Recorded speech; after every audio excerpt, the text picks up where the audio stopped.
नमस्कार, मी राहुल कुलकर्णी. 500-600 वस्त्या आहेत छोट्या छोट्या, कारण पश्चिम महाराष्ट्रात लोक आपल्या शेतात जाऊन राहणं पसंत करतात. मग डक वस्ती आहे, पाटील वस्ती आहे, सय्यद वस्ती आहे, नरोटे वस्ती आहे, त्यापैकी ही एक वस्ती आहे ना, पाटलाची वस्ती आहे ना ही.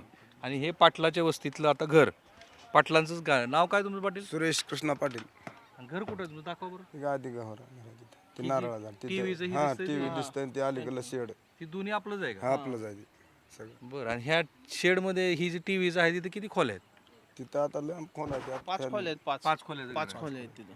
बेडरूम किती त्यात? बेडरूम 3 आहे त्या.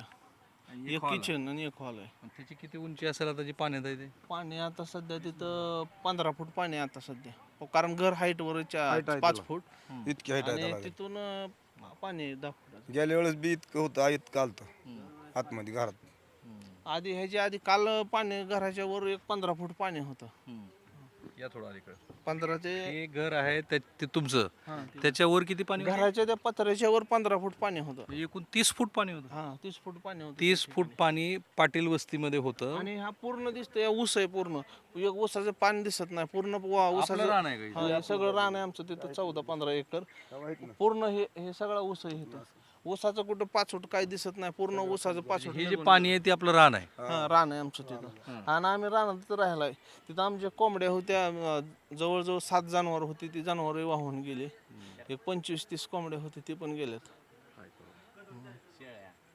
शेळ्या होते शेळ्या एक 10-12 शेळ्या होत्या शेळ्या गेल्या. सगळं गेलं बाहेर होतं पल्ल्याला सगळं सामान गेलं. तिथं सामान आमचं मशीन हे बाकी काय काय पूर्ण पाण्यात. घरात काय सोनं बी नाही? काय आता तिथं आता सोनं होतं थोडं आहे. आणि बाकी माल टाल पूर्ण आम्ही असे अंगाच्या कपड्यासहित फक्त बाहेर आलतो.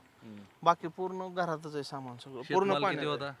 शेतमाल 16 पोती गहू होता, 8 पोती ज्वार आहे शेंगा आणि शेंगा आहेत 6 भुईमुगाच्या. पोती. हा 7 पोती शेंगा. हा गहू किती होता म्हणजे? गहू 16 पोती ज्वारी? ज्वारी 8 पोती. बाजरी वगैरे काय होती? बाजरी सोयाबीन होतं का? सोयाबीन नाही. तसलं नाही. पैसे तर रोख नव्हते का ठेवलेले? नाही रोख नव्हते. सोनं होतं फक्त 2 तोळे. 2 तोळे सोनं. आता काय म्हणजे ह्याची नुकसान भरपाई तुम्ही कोण करून देऊ शकता?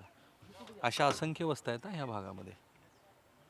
हे 6 दिवस झालं पाण्यात आहे असं. 6 दिवस. हा 6 दिवस झालं घर पाण्यात आहे. दरवर्षी पाणी आलं की आम्हाला ताप असणार जर प्रत्येक time. दरवर्षी होतो त्यापेक्षा ह्या वर्षी ह्या वर्षी जास्त यावर्षी दरवर्षी जास्त पाणी कमी येतं महागाई खाली लेवलला येतं. 22ला आतमध्ये शिरलो. 22ला फक्त घरात शिरलं होतं पाणी गुडघे इतकं. पण ह्या वेळेस आम्ही अंदाज एवढा धरला की थोडं फार येईल.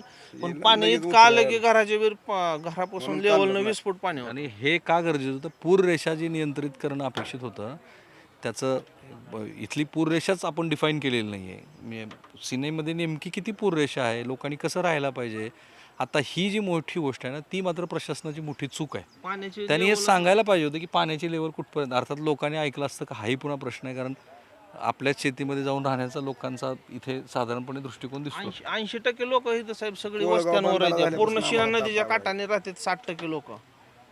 60% लोकांची वस्ती आहेत ह्या नदीच्या काठाने पूर्ण. तिथून तुम्हाला काढलं का बाहेर? घरातनं बाहेर काढले का तुम्ही स्वतःहून आला? नाही ना आम्हाला काढलं की माणसांनी, आमच्या गावातल्या माणसांनी परवा. आम्ही ह्यांना स्वतः 30 जनावरांनी ह्यांना रस्सीवर रेस्क्यू करून काढलेला आहे बाहेर. बाकीची आमची जनावर जी मिली ती आमची सोडून दिली जनावर तशीच दाव काटून सोडून दिली वाहून लावले. आणि त्यातली ती वाचलेली वाचली हा सगळी वस्तीवरची 100 ते 120 जनावर वाहून गेले मेलेले. 30 जनावर ज्यांना दाव्यानं रोपच्या साह्यानं ज्यांना काढलं ते हे दोघं पिता पुत्र आहेत.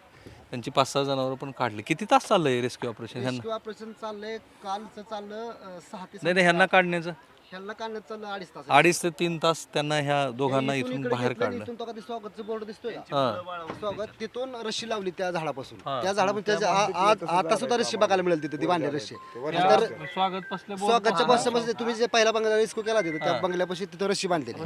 तुम्ही रस्सी बांधून ही सगळी माणसं त्या रस्सीच्या आधारे काढलेत सगळे तिथे रेस्क्यू करून. 25 जनावर अशा कहाण्या महाराष्ट्रामध्ये आता ह्या भागात खूप आहेत सांगण्यासारख्या आणि आपल्याला पाहण्यासारख्या सुद्धा.